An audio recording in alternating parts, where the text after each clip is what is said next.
I'm here to talk about what I ate while I was pregnant that made my baby to have this so much beautiful hair.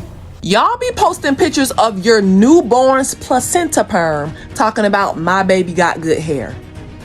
The damn child still smells like your uterus and you're already giving it a complex. They're telling me, oh, you need a relaxer. Relaxer? Relaxer? You literally convince yourself that a white person is better than you. And at this point, no one could convince you otherwise. You are just from getting tutorials on how to give birth to light-skinned children. And now you've moved on to how to give birth to children that have bone straight hair. I'm here to talk about what I ate while I was pregnant that made my baby to have this so much beautiful hair. Guys, while I was pregnant, I had sugar while I was pregnant. I was having gestational diabetes. So the doctor referred me to a nutritionist who gave me a food plan. Before the food plan, most of the diet I was actually eating it. I was eating it because I'm a lover of oatmeal. I had a lot of oatmeal. My oatmeal was there. Oatmeal, unsweetened yogurt. I had a lot of unsweetened yogurt.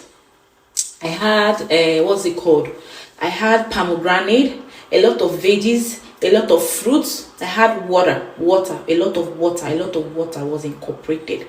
So let me list them. Yogurt. If you're a pregnant woman right now, you see yogurt. You see Greek yogurt, not those sweetened ones. Don't miss it. Yogurt, nice yogurt, fresh milk, oatmeal, strawberries, water, boiled egg, fish, all this meal that I just listed, I mentioned now. Don't miss them. And water. Don't just miss them. And pomegranate, I don't know if you know about that fruit. It's so nice. Incorporate them in your meal and watch and see what will happen. You know, this is, some people might say it's nature. Yeah, it's nature, but what you take while pregnant, while you are pregnant, is what you produce. To be honest with you, because I'm in Nigeria, my husband is in Nigeria. None of us have this type of hair, neither in my family or my husband's family. For my baby to have this hair, that means it's what I ate with my mouth. All that for a placenta perm? And knowing how everybody has an audience on the internet, there's probably someone writing down everything she's saying. Just learn how to take care of baby's hair. That offer is going to kick in anytime soon. This hair is no gooder than this hair. Let's talk about it. As a result of Eurocentric beauty standards, there is a societal preference towards looser curl patterns.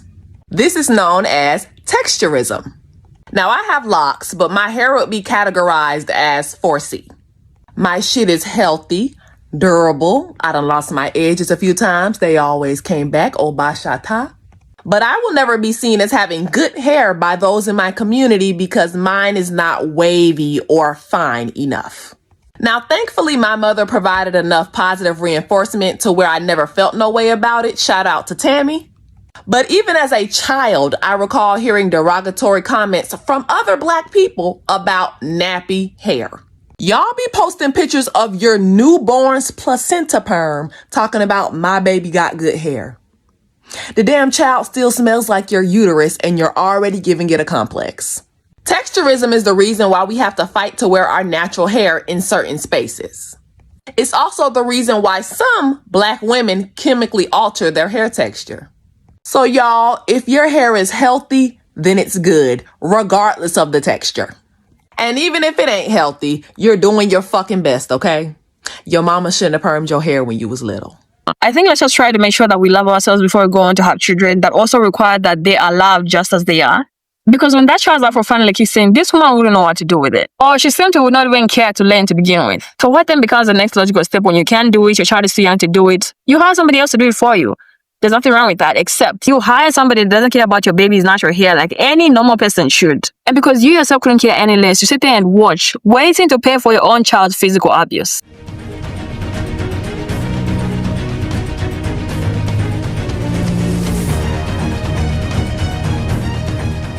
Because why is this adult man on top of this little girl, restraining her with his own legs on her shoulders? And the mother is in the room. And I can almost guarantee you that I was there, that the conversation surrounding all of this is them talking about how tender-headed this child is.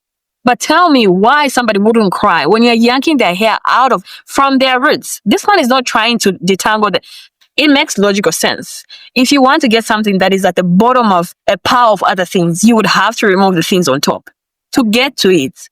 But why does that kind of logic leave us when it comes to our natural hair?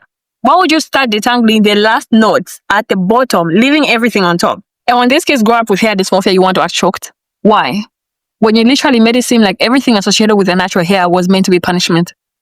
A lot of hair braiders do a great job at braiding the hair. We'll give them that. But when it comes to actually taking care of natural hair, they could care less. As long as you can see the stitch braids from space, that's all that matters. I went to one hair salon and they completely ruined my hair after 5 years of growing it out. Please let this be your sign to be careful where you get your hair done.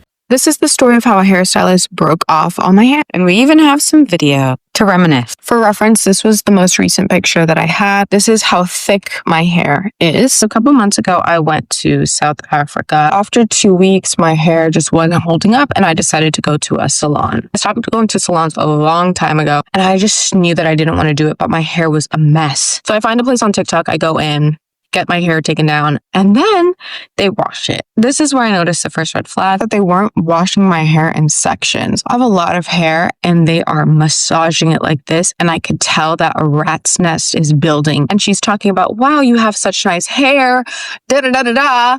And I'm like, yeah, but it's not gonna be nice once I get out from under this bulk. She also takes my hair, she puts it in a towel and starts rubbing it like that. Instant regret. Then they start using the blow dryer. They have like a brush and they are like, bam, bam, like ripping through, like my head is literally like, sorry, my phone started overheating. They're telling me, oh, you need a relaxer. Relaxer? You're just saying how beautiful and long my hair was 2.5 seconds ago. What are you talking about? And I tell her, I'm like, hey, so what I need you to do is like get some leave-in conditioner and put some moisture back in my hair. Stretch it out some with your hands. Stop using this blow dryer and you can just braid my hair like that. She's like, it might itch your scalp. I said, it's fine.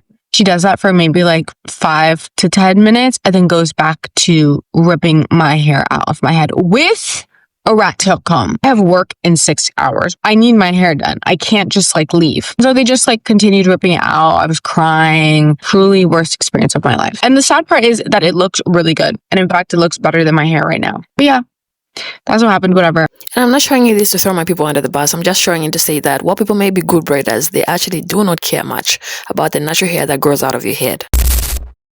There will never be any need for a child to wear a frontal just so you can achieve the bone straight look. Let children be children.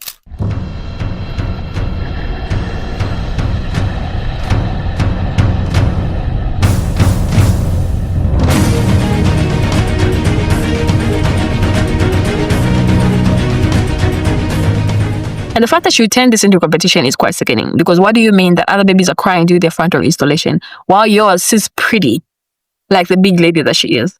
So let me get this straight. The one thing you're proud of is the fact that your child has finally decided to feel indifferent about the horrible ways you choose to take care of her hair. That is the one thing you're proud of. Okay. Somebody said in the comment section that children born from small-brained women are suffering. And honestly, I am finding it hard to defend you. Let's try to do better. Owen didn't like my hair, but I said, I like it. Good. So what did he say? He said, I don't like that hair, it's crazy. And I said, my mommy made it. If you don't like it, I'll keep it for myself. Good girl, darling. Oh, baby, I'm so proud of you. You stood up for yourself. That's what matters. What matters is that you like it. It's your hair. Mm-hmm. Good. I'm proud of you, doll. Thank you. Good job for standing up for yourself, okay?